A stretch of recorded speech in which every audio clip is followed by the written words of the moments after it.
Good morning জানাই সবাইকে। এখন ঘড়িতে ওই 6:50 মতন বাজে। জানলা দিয়ে দেখলাম বাইরেটা এখনো সূর্যের আলো সেইভাবে পড়েনি। এই যে মিনি বসে আছে আবার নিচে।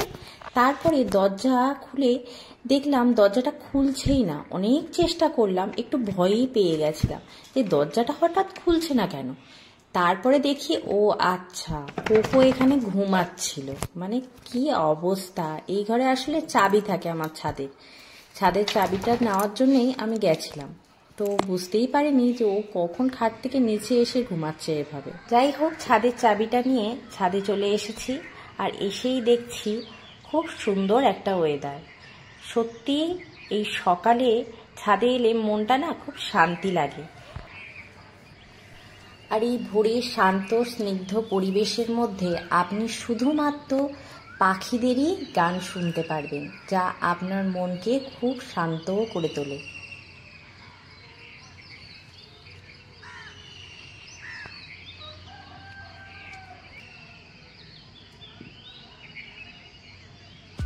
আর এই যে ছাদ থেকে কখন নিচে চলে এসেছে আমি নিজেও বুঝতে পারিনি। এসে এই যে বসে গেছে সোফায়। এখন এখানেই বসে থাকবে যতক্ষণ না 7:30 বাজছে।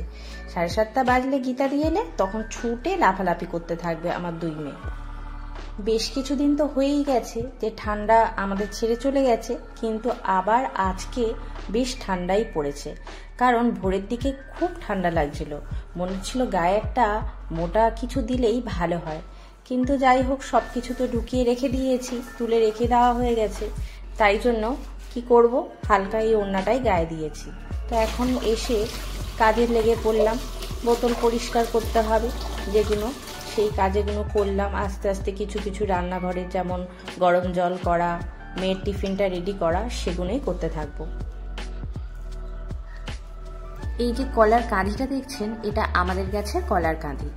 তো এই কাঁধিটা পুরোটাই কার্বাইড দিইনি, কারণ পুরোটা কার্বাইড যদি দিতাম তাহলে সব একসাথে পেকে যেত আর একসাথে সব খাওয়া যেত না, কলাগুলো নষ্ট হতো।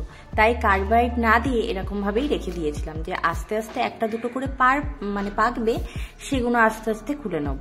তাই এই যে এখন দেখছি আজকে 3-4টে পেকেছে, তা যেগুলো পেকেছে সেগুলো নিয়ে নিচ্ছি। এটা একটু ছাড়াতে অসুবিধা হচ্ছিল, কারণ এক হাতে ফোন ধরেছিলাম আর এক হাত দিয়ে ছাড়াচ্ছিলাম বলে একটু অসুবিধা হচ্ছিল। যাই হোক, তাও একটু কষ্ট করে ঠিক ছাড়িয়ে নিয়েছি। এই যে এখানে টোটাল আজকে 3টে কলা পেকেছিল, 3টে কলা আমি ছাড়িয়ে নিয়েছি। আর এদিকে গরম জলটাও হয়ে গেছে, তাই ঢেলে নিচ্ছি। আজকে মেয়েকে চিড়ে খাওয়াবো ভেবেছি, কারণ এদিকে পাকা কলা রয়েছে, তার সাথে দুধও আছে। তাই জন্য ভাবলাম দুধ কলা দিয়ে আর চিড়েটা খাওয়াবো। রোজ ওটসটাই বেশিরভাগ খাওয়াই সকালের দিকে, কিন্তু আজকে আর ওটস খাওয়াবো না।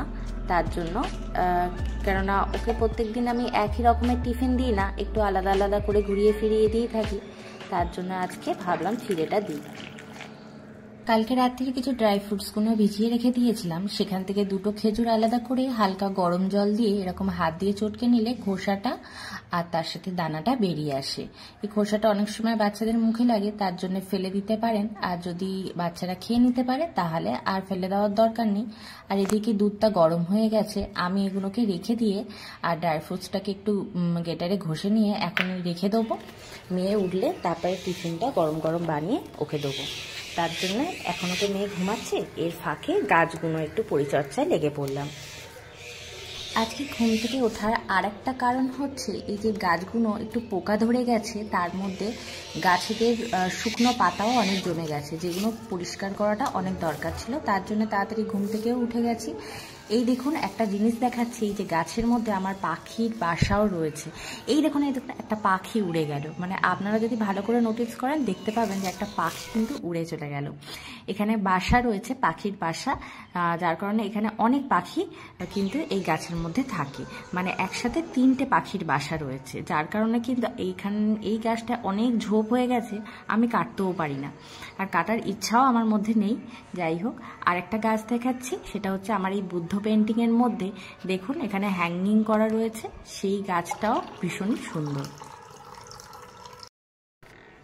সমস্ত গাছগুলোতে জল দেওয়া হয়ে গেছে। আর এখানে আমার মেয়েও ঘুম থেকে উঠে গেছে, আর ঘুম থেকে ও উঠে একটু এখন আদর খেতে চাইবে, তারপরে সোজা কোকোর সাথে লেগে যাবে। আর এখানে কোকো দেখুন বাইরের দুটো কুকুর দেখতে পেয়ে তাদের সাথে কিভাবে মানে ঝগড়া করছে, কিন্তু ওরা মানে কোকো যদি কোনোদিন ছেড়ে যায় তখন কিন্তু এই ঝগড়াটা দেখা যায় না, তখন কিন্তু দুজনের মধ্যে আবার মিল হয়ে যায়।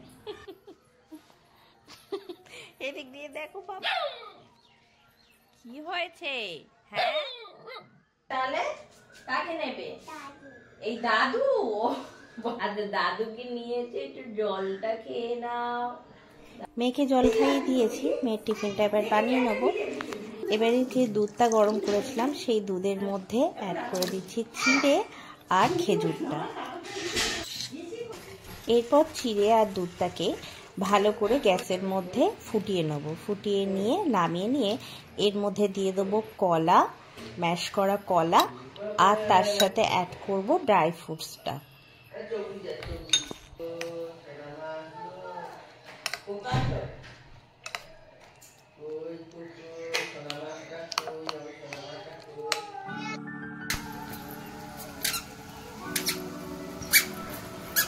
প্রত্যেক দিনের মতন মেয়েকে ব্রেকফাস্ট করিয়ে একটু বাইরে নিয়ে এসেছিলাম। প্রত্যেক দিন তো ছাদে নিয়ে যাই, তো আজকে আর ছাদে নিয়ে যাইনি, আজকে একটু বাইরেটা নিয়ে এসেছি। মাঝে মধ্যেও বাইরেটা নিয়ে আসি, ও একটু রাস্তায় হাঁটাচলা করে। কি মামা ফুল?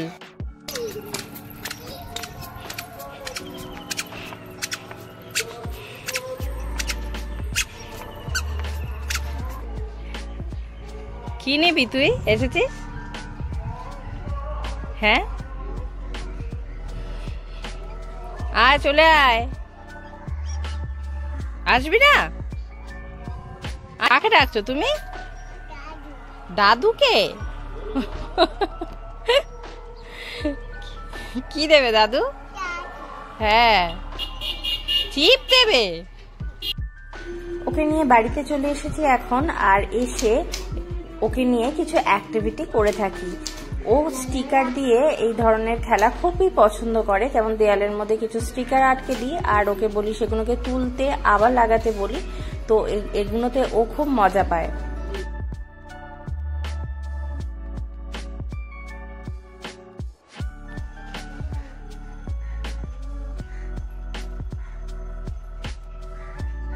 মামা দেখো পড়ে না যাও, আস্তে আস্তে নেমে যাও, পড়ে যাবে না তো, আস্তে করে নামো। হ্যাঁ আস্তে করে নামো, চলে এসো।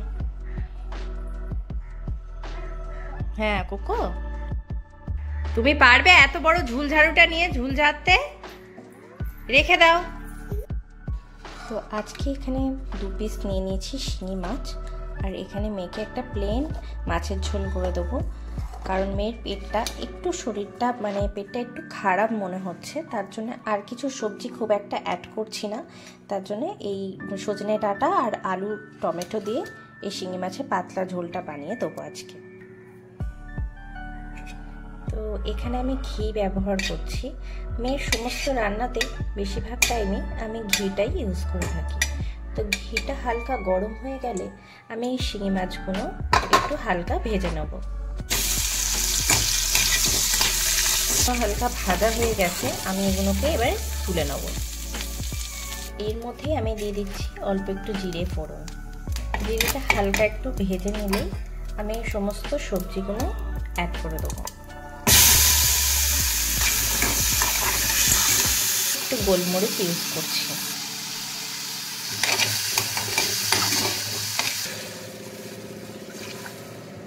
তো জল দিয়ে ঢেকে রেখে দিচ্ছি যতক্ষণ না পর্যন্ত সবজিগুলো সিদ্ধ হয়ে যাচ্ছে।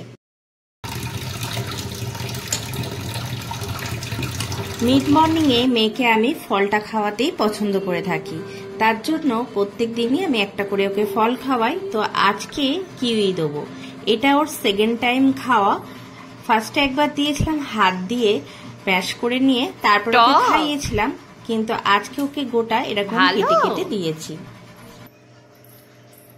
ভালো মা? ভালো না? ওরে বাবারে, কিউই ফল কিন্তু বাচ্চাদের জন্য খুবই উপকারী একটা ফল। কিউই ফলের মধ্যে রয়েছে ভিটামিন সি আর প্রচুর পরিমাণে অ্যান্টিঅক্সিডেন্ট, তাছাড়া রয়েছে ম্যাগনেসিয়াম, পটাশিয়াম, আয়রন।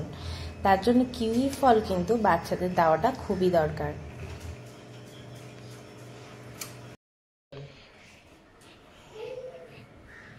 হ্যাঁ চলো, হ্যাঁ ফিশ ফিশ, হ্যাঁ ফিশ মা।